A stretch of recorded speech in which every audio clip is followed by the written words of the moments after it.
Okay, well, everyone, welcome to the Brattleboro Literary Festival. I'm really excited for this conversation. We have two fantastic writers who are going to be having the discussion. I'm going to introduce them really quickly, and then I'm going to back away. The two authors are Sam Brakeley and Sebastian Matthews. So Sam is the author of three books, including most recently Skiing with Henry Knox, which was released in October of 2019. He is an avid backpacker, skier, canoeist, and adventurer, in addition to being a writer, who has logged over 8,000 miles and counting of multi-week expeditions. He lives in Vermont and runs Hermit Woods Trail Builders, LLC, a dry stone masonry and trail design and construction company that does work throughout New England. And I'm an avid skier and writer and stone appreciator myself, so I'm really excited and history buff too, so I'm really excited for this one. Sebastian Matthews is the author of a new book of essays, Beyond Repair, a memoir in my father's footsteps, three books of poetry, and the collage novel, The Life and Times of American Crow. His hybrid collection of poetry and prose, Beginner's Guide to a Head-On Collision, won the Independent Publishers Book Award Silver Medal, and his work has appeared in or on, among other places, The Atlantic, Blackbird, The Common, Georgia Review, Poetry Daily, Poets and Writers, The Sun, Virginia Quarterly Review, and Writer's Almanac. Sebastian and I were just discussing that. I got to know him long ago when he used to publish a beautiful little journal called Rivendell. So it's really great to cross paths again and for the first time with these two great authors. And I am going to back away, but I just want to say to everybody who's watching, there is a Q&A function. And so as this goes along, feel free to type your any questions that you have into that, and then we'll come back with about 10 minutes at the end to do the Q&A. So I'm turning it over to Sam and Sebastian. Hey, thanks, Tim. Much appreciated. Sam, I'm really looking forward to talking with you. And it sounds like maybe I'll start off by reading a little bit, and then you can read a little bit, and then we can jump in. Does that sound good? That sounds like a plan. Yeah, excited to be here as well, and looking forward to chatting with you. Great. I've been reading your book, Skiing with Henry Knox. I'm maybe a third of the way through and loving it. And I'm recognizing a really nice kind of rope weave of the narrative, where you're weaving history and then your own story. And so I thought maybe I'd read a few pieces that were a smaller weave inside more of a mosaic for this book. These are smaller pieces. The book's called Beyond Repair, Living in a Fractured State. And maybe I can explain more about the book as we talk, but I'll read an opening piece. I'm going to read three pieces. They're all short, but this opening piece kind of sets the project up and introduces my son, who's 17 now, but is probably about 13, 12 when this piece. Odd jobs.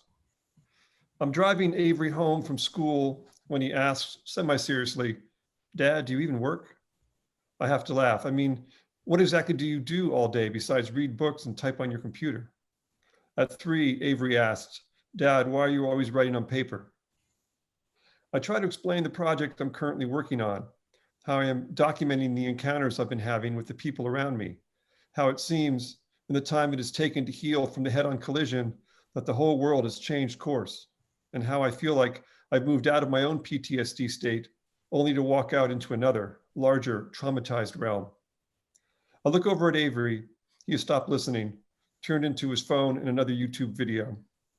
I sit down later and write out every job I've ever worked, starting from delivering papers and babysitting through waiting tables and bookstore clerking, all the way up to adjunct teaching.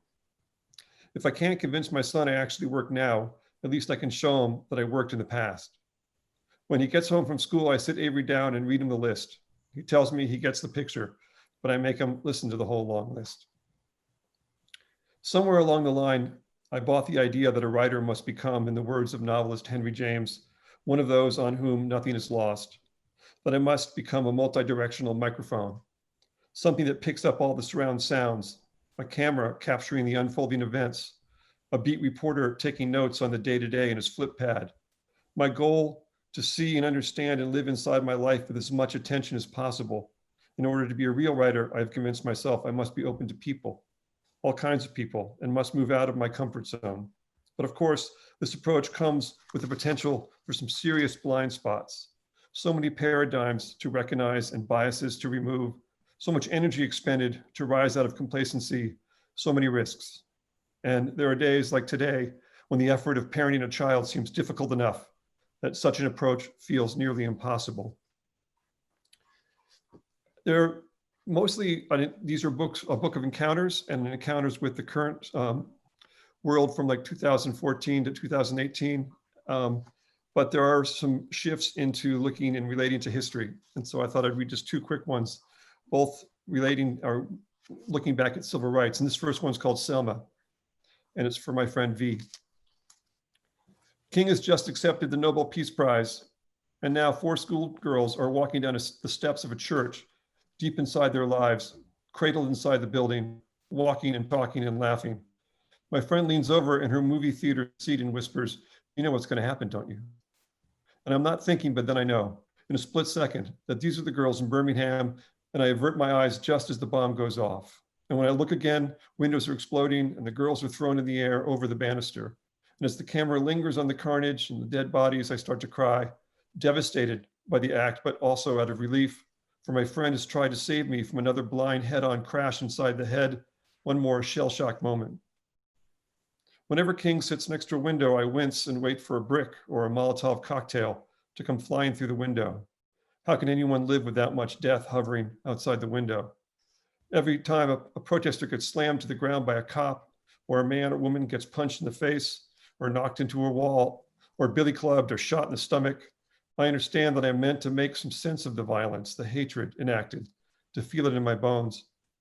When the marchers are met on the bridge with a wall of hate and vitriol, my friend and I hold hands and take beatings full on. Neither of us cares to step back from fear. I don't want my own shell shock to keep me from the painful truths of our world. Isn't that always the fight? Not to slip into sleepwalking, not to be overwhelmed and shut down in boredom or abject fear, not to let fatigue and depression and dread bring you down, not to let overload and triggers shut me down, to walk up onto that bridge hand in hand, or sit at the desk by the window and face down anything that threatens to bring us down. And one more short piece called King, and this one is set in Oxford, UK. I'm at a conference, I'm at actually the Callu conference, and we're at a bar. The pub is cozy and quiet. 2 elderly professors visiting faculty in Oxford for a conference lounge in the corner, up late to savor a whiskey before bed. A young British couple sits on a nearby couch drinking ale, quietly eavesdropping.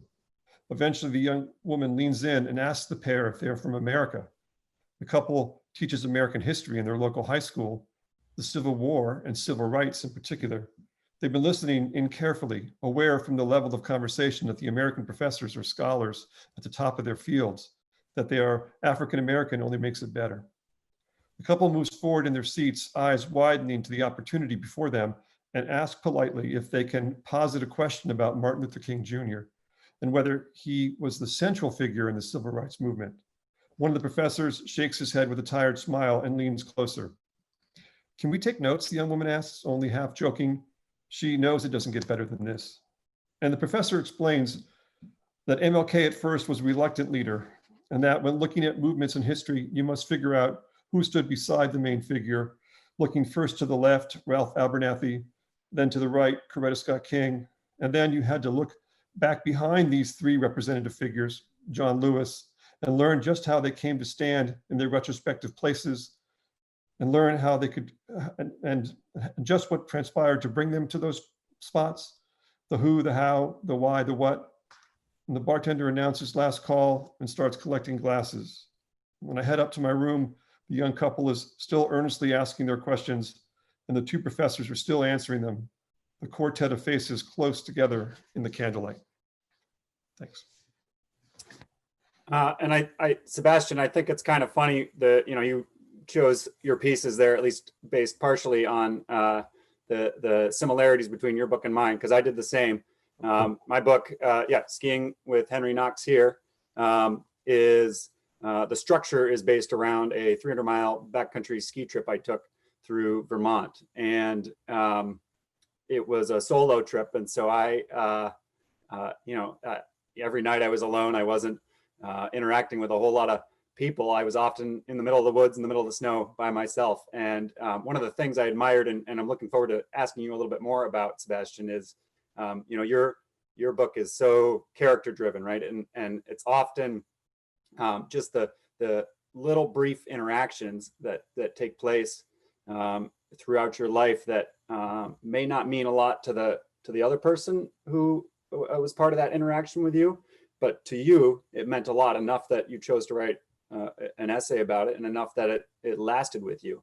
And so I'm going to read a brief section now from my book about a similar interaction where I met somebody, and I don't know that the interaction stuck with them, but it certainly stuck with me. Cool. This is maybe 2 weeks into the trip. And so I've been skiing for 2 weeks with a backpack on my back. I've spent all those nights in a tent, but one. Have showered once weeks ago. So I'm not looking my best. When I finally ski into view of Edson Hill's manor house, it's clear that I won't fit in. A beautiful inn nestled in the foothills around Stowe, Edson Hill looks to be all that an exclusive rural Vermont inn can be. I look down at my dirty and frozen clothes, inhale a good dose of my own body odor, and shake my head. I'll have to pass this place by. I turn to go and then pause. You know what? I tell myself, what the heck?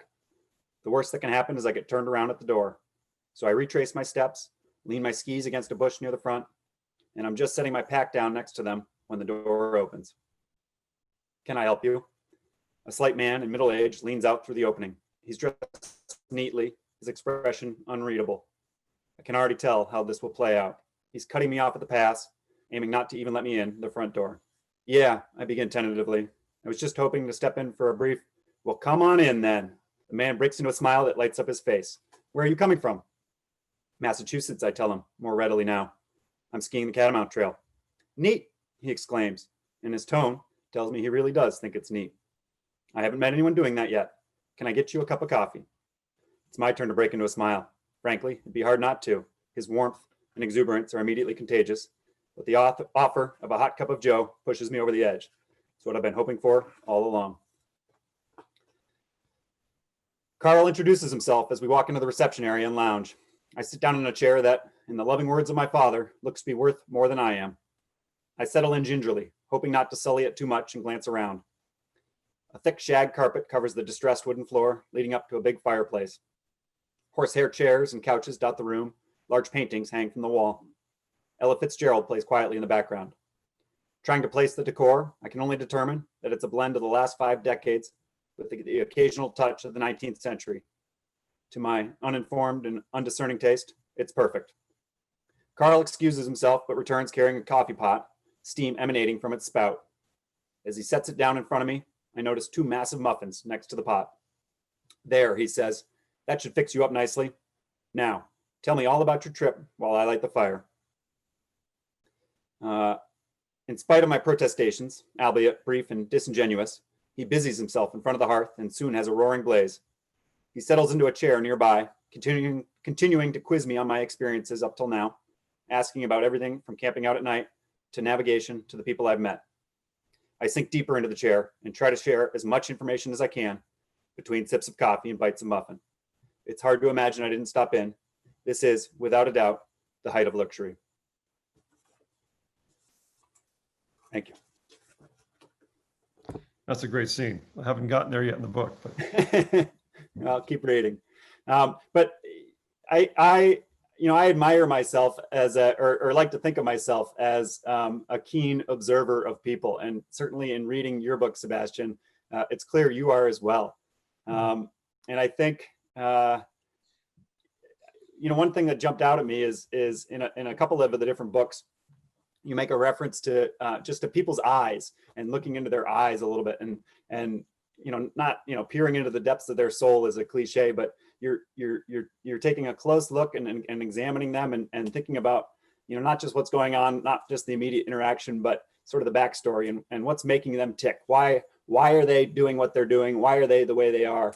And I think there's an incredible value to trying to take in a whole, to try to figure out somebody's story just from that brief interaction. And that, I think that's something that I really admired in what you do, and likely in how you live your life, is try to get deeper into someone.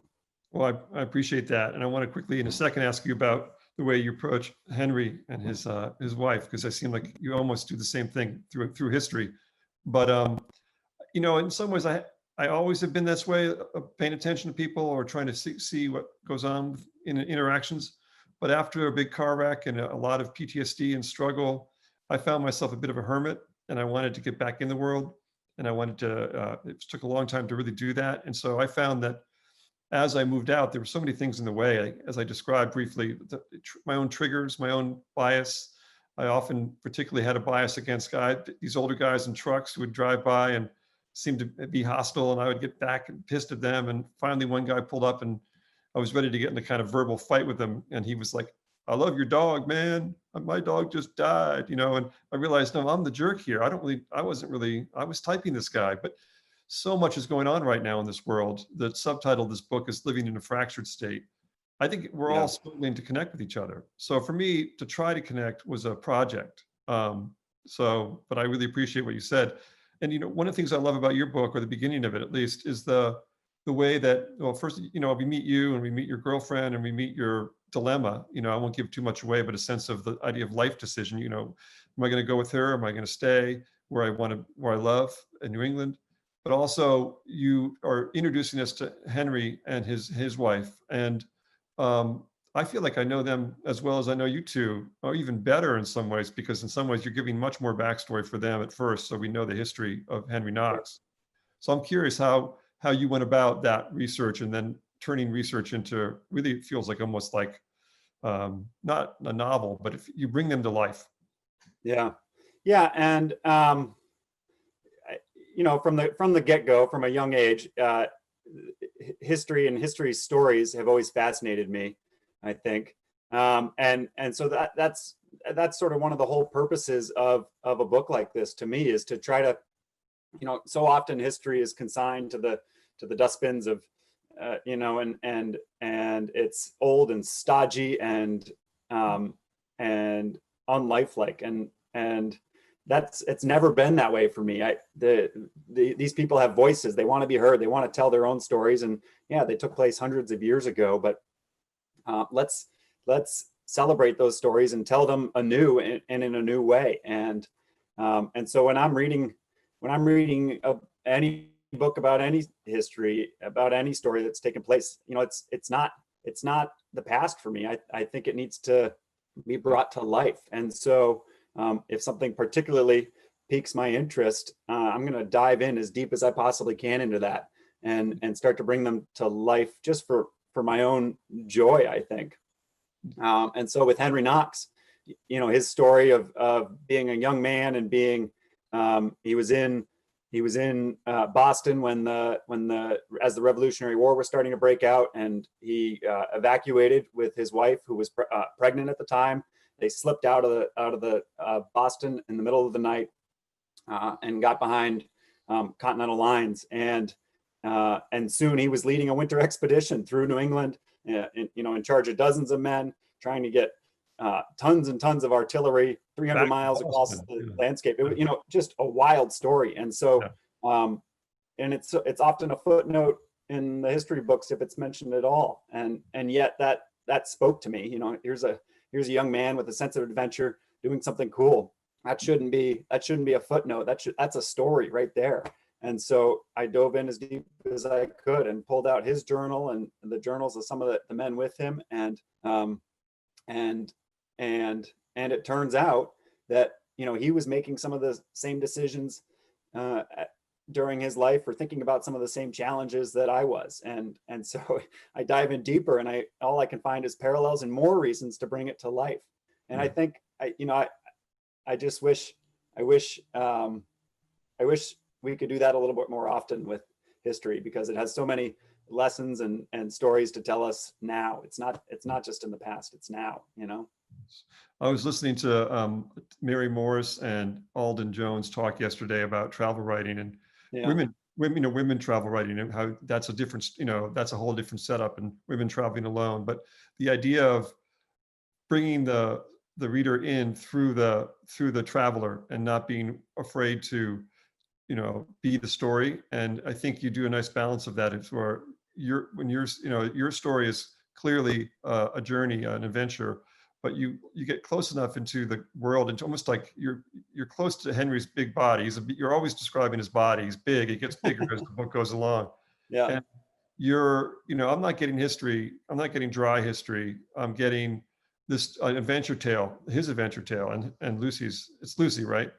So. Yep. That's one of the things I like about it, is that your history is an adventure tale, and that's nice. Yeah. Well, and that was one of the that's a challenge, right? I'm doing my best to tell his story and their story, Henry and Lucy's story, but I'm also trying to tell my own in a couple of different timelines and a couple of different capacities. Yep. And I ended up settling on a sort of an interweaving, interwoven layout or organization for the book, and that's what I felt would be best able to tell these two stories. And I think, I don't know, I was thinking a little bit about the organization in Beyond Repair too. And right, you have a number of very short snippets. It's a collection of essays almost, right? Where and there's an interweaving connection between many of them. Yeah. But they're brief. Yeah. And I was thinking in one of the very first pages of Beyond Repair, you wrote a line.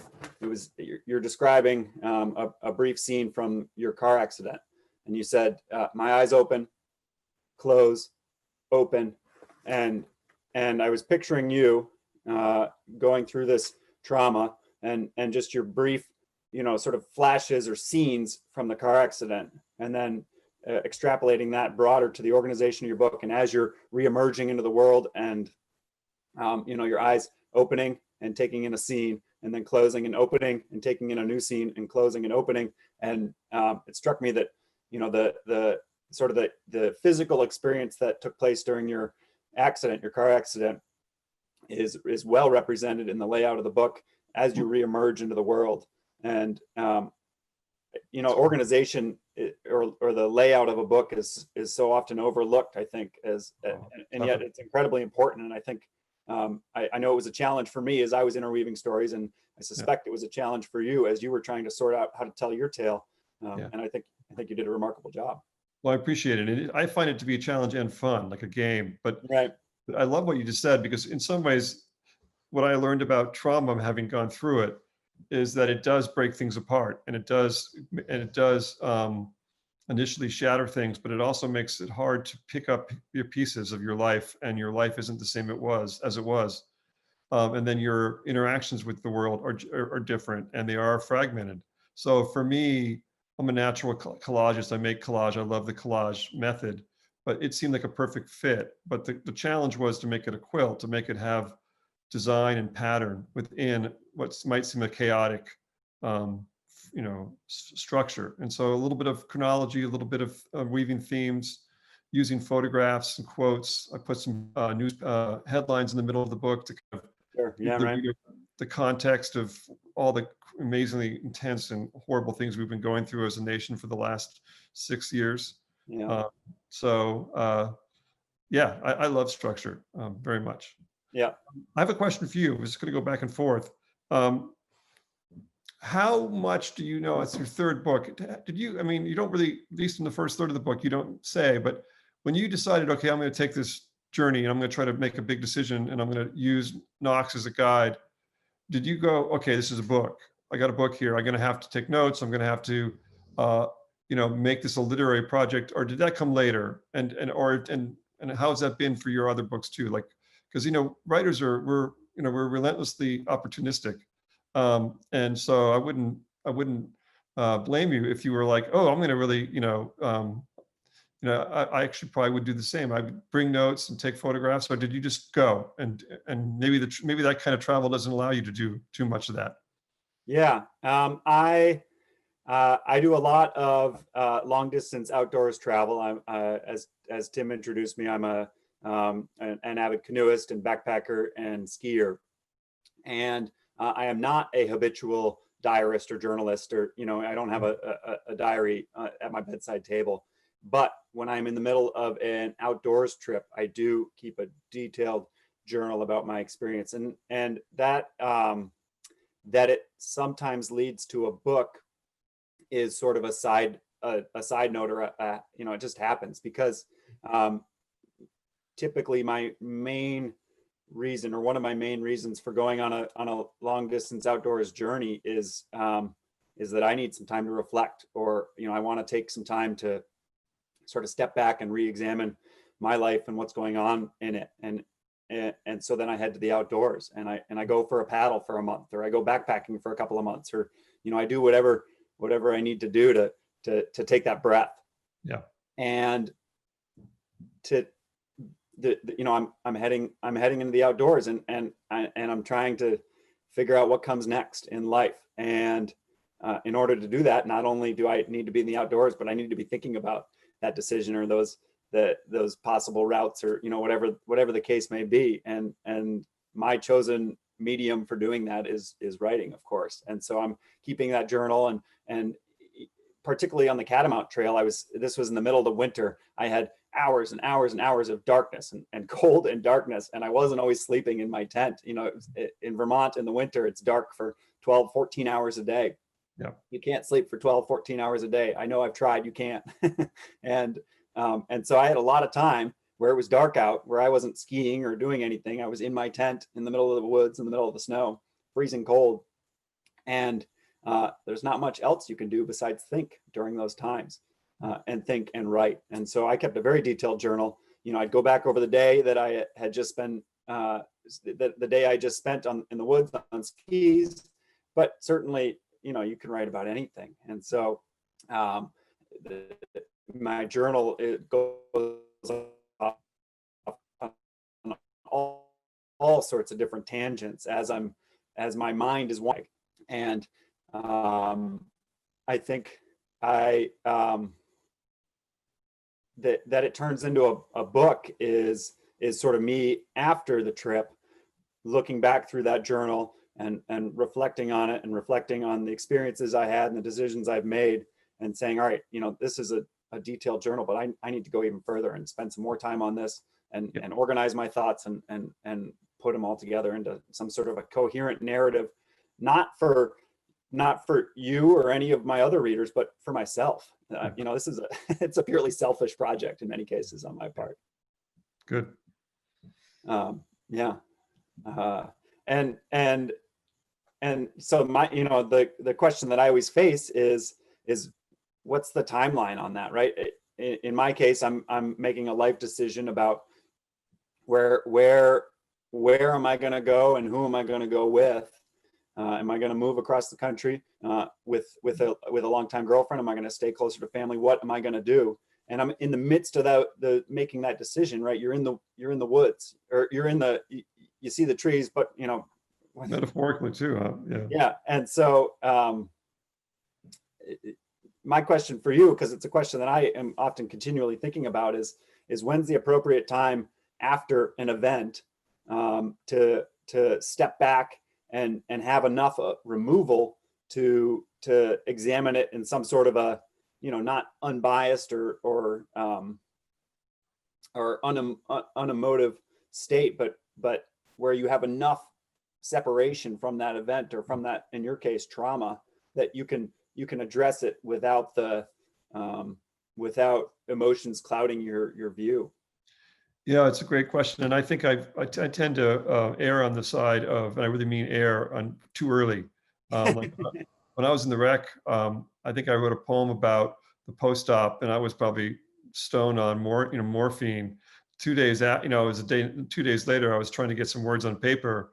But what I find is that I do what I can like when I have these encounters that are, throughout the book beyond repair, I'm often writing them up in my head right after they're happened, or as soon as I can, I get them on the paper. It's more when I look at the project as a whole that I begin to kind of think about revising and seeing a bigger picture. But I do think that the more time you can get, the better on the whole. is maybe a bit of both, because for instance, when I was trying to write about the car wreck in the other book, but 5 months after, I was like, you know what? I have been trying to write about this for 4 months now, and I can't even describe anything about what happened. And so Right. I forced myself over a 3-month period to write a paragraph a day about the car wreck, starting from the 5 seconds before the actual crash, next 5 seconds, looking over at my wife to see if she was alive. You know, next 5 minutes, the EMTs, getting into having to go into a stuck in the car, helicopter surgery, post-op, and it was torturous, but it was what got me to describe it in a real way. But it wasn't until a year later that I went back and revisited those pieces that I could really deepen it and make it closer to something that people would want to read and craft it and make a narrative out of it. So a little bit of both. I forced myself to write in the moment like a reporter, Right. but I really see that time is essential. Yeah, Well, some time, distance. Yeah, right. Well, and that's in that case, or in that sense, we have some similarities there, where you're writing in the immediate aftermath of an event or an interaction with somebody. yeah, And in my case, during one of my trips, one of my outdoors trips, I'm keeping a daily journal, including some of the interactions I have with people, but then simultaneously recognizing that it's going to take some time and some removal to yeah, actually put this together into something coherent that is not just a laundry list of emotions or a laundry list of characters or interactions or just a stream of consciousness kind of thing. That removal is important for the organization and to bring some sort of sense and theme to the experience. yeah. I'm thinking, I asked you about if you knew this writer, John Hanson Mitchell, who's out of Massachusetts, but he's right outside of Boston, near the Walden Pond. But he calls what he writes about as the undiscovered country of the nearby. Yeah. And I feel like I've always wanted to be an adventure writer, but my adventures as I gotten older have gotten less and less, more and more mundane. So they're not really adventures. Yeah. But if I treat them like adventures and treat everyday interactions as if they were exotic, then I feel like I'm doing a version of travel writing in a way, trying to keep myself anew or fresh. I think Mary Morris was talking about that yesterday. Your goal is to approach everybody and everything as if it was brand new, which is kind of crazy, but I think it's required in this kind of writing to a degree, maybe. Well, and that's an important lesson in this day and age too, right? Where so many people are looking for adventure a little closer to home. Yeah. That you don't need to go somewhere exotic to have adventure. And, not right now. No. Yeah. And right now you can't go, but you can't go somewhere exotic. But that there's just as much to discover and just as much potential in the landscape around you and in the people around you. And they can be your next door neighbors. It doesn't have to be somebody across the world. Well, I just realized that, in some ways my decision was to get out in the world more and to push myself into new places with people and through encounter. And yours is to push yourself out of the world into a place where you're basically solitary and you're interacting more with your thoughts, your memories, and the history of, thinking about Knox and thinking about his struggle and comparing yourself to him. So they're very different books for a lot of reasons, but I think they both have a kind of pushing out into the unknown to try to figure out the self, maybe. Right. And that's I think that's exactly right. And that's important. Well, I wanted to ask you about your literary kind of heroes or mentors, and also some people you think that you see are doing similar stuff. Like when I read your stuff, I think of John Lane down in South Carolina. I think of David Gesner out in the Outer Banks, John Hanson Mitchell, Terry Tempest Williams out west. Do you have a kind of like bookshelf, like, where you're like, this is my team, this is my my core group that I write? Yeah, a little bit. Yeah. So who are they? Henry David, whoever. Yeah. I think somebody who I admire a lot, and I'm sure a number of folks have read him, but it is William Lee Steep Moon. Oh, he's awesome. And because I think he does a phenomenal job of some of what we've just been discussing, of bringing the seemingly mundane to life, and bringing the seemingly the day-to-day experiences, and giving them pizzazz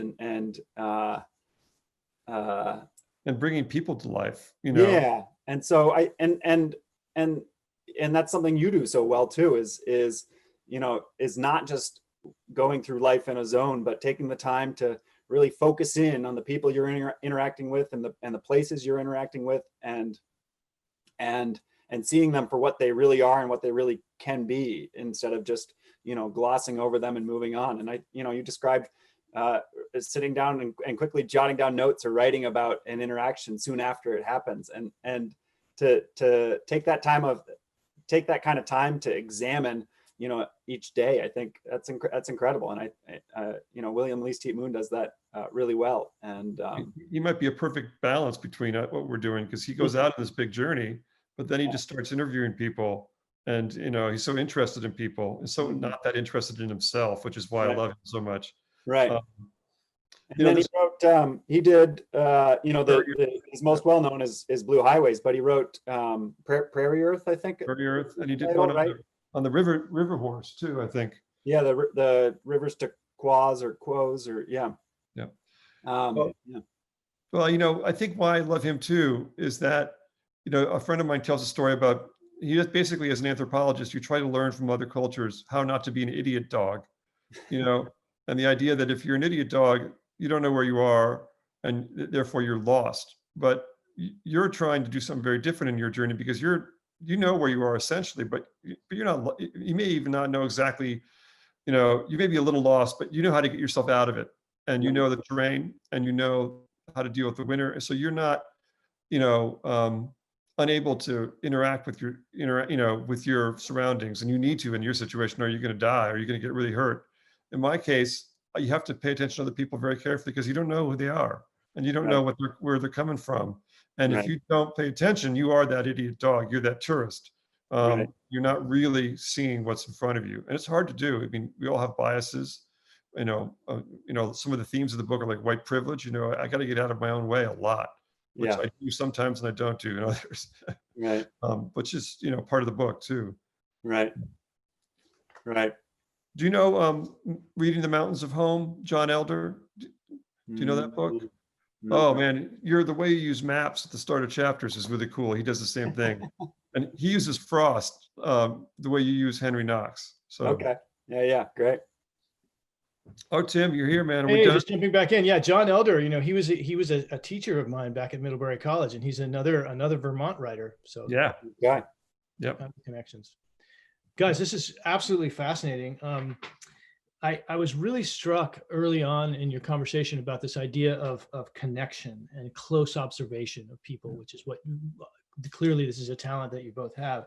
And this is a literary festival. So one of the questions that always comes up to me as a writer and as a reader is, why is storytelling important? And it really seems to me that you guys are sort of getting to the crux of that. You're talking about, and clearly both of you do pay close attention to the details of life, and taking that and turning those small moments into the story. And it seems to me that that's like central to the art of narrative. And so I wanted to kind of throw that back at you. So so someone earlier mentioned, actually it was Andrew Krivak, who wrote a novel called The Bear. Earlier today, he mentioned that storytelling, for him, storytelling is love in a way. It's a way, and I wanted to maybe finish up by getting your guys' take on that. Like, why be a writer? Why write narrative in this day and age? Why is it important? Yeah. Well, let me jump in first, Sam, then you can finish up if that's okay. Yeah. Two things. One is I think of my stepfather, who's a kind of a Buddhist by choice, and a kind of New England Quaker hippie by growing up. And he was always somebody that was a hero of mine, because he told me over and over again, pay attention.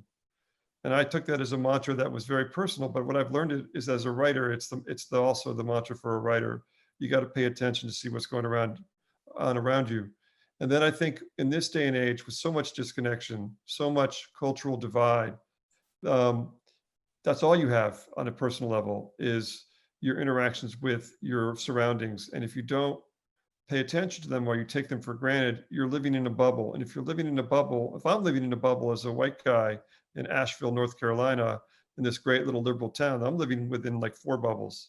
And that's not helpful right now in this day and age. I need to be part of some bigger conversation, and I need to be listening carefully, and I need to be speaking thoughtfully. And so storytelling is one of the most immediate ways to do that. And I think the most entertaining way, because story's been there forever, right? It's part of our brain. So I don't know if that's a good answer, but it's what I'm sticking with. I think of it as a just a celebration of people and each individual story. And I like what Sebastian brought up, and I really liked the essay that described the man, the large man slowing down in a truck, to all outward appearances being a threatening individual, and he pulls up and he just wants to see the dog and pet the puppy dog. And to tell that story, you're not making generalizations. You're not, you're telling an individual story of an individual human being. You're getting into who they are and what makes them tick. And they're not just, what they appear.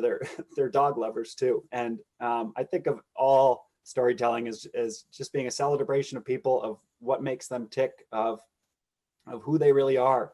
And Sebastian touched on it as well, but in this day and age, so much of what goes on in the news and in public discourse is throwing accusations and generalizations and just it's just not great, right? And what we're missing there is this the individual people, and recognizing that they're people too, and that they have stories to tell, and that they're the reason they are, no matter who they are or how they are, the reason they are is because of their story. And if we can dive a little deeper into that and find out what makes them tick, then we're going to have a better understanding of who they are. They're going to have a better understanding of us. And hopefully that's going to lead to a little more optimism than we're facing these days. I wholeheartedly agree. Yeah. Hey, well, just to finish off here, since we have a few minutes, what if you guys? I mean, some writers are superstitious about this, but what if you can talk about it? What's your next project? What's on the draw? What are you working on next? Sam, you got anything? I got a few things, but I got a few things too. Yeah, they're both, being the outdoors person that I am, they're both centered around new trips. For me, I enjoy celebrating some of the places I've been and the people I've met on some of my outdoor trips. So I'm writing about, I have one project about a canoe trip I took through Vermont and Quebec, and I have one project about a backpacking trip I did down in New Zealand. And they both, in both cases, that's the sort of the framework or the scaffolding around which a number of other stories are draped. But that's the outlines. Sebastian? I mentioned my stepfather, Charter Weeks. He's a photographer. He's a great photographer. I've been looking at his work forever. So I decided to work with him on picking about 100 photographs of his and writing almost like a written take of a photograph, one for one, on 100 photographs, and try to write about him, his photography, my connection to him, and his aesthetic, which I call everyday surreal. He's got such an eye. So it's been a real great project, because it's like I'm connecting with my dad, and I can't let him down. It can't be a crappy book, because it's the stakes are high. Looking forward to reading it, Sebastian. Yeah. Well, this has really been a fantastic and interesting conversation. We really appreciate you two being here. The books are Skiing with Henry Knox and Beyond Repair. There are links in the chat if you want to click on them right now to buy those books. You can also, there's going to be a splash page if you stay on after we sign off, that has connections to buy the books at bookshop.org. And also if you wanted to make a donation to the Brattleboro Literary Festival, which we greatly appreciate. And we very much appreciate the two of you, Sam and Sebastian. Thank you so much for coming. It's an honor to be part of this. Thanks, Tim. Yeah, thanks, Tim. Much appreciated. And Sebastian, looking forward to reading whatever comes next. Yeah, you'll hear more from me when I'm done. Good. Yeah. Cheers, all. Thanks.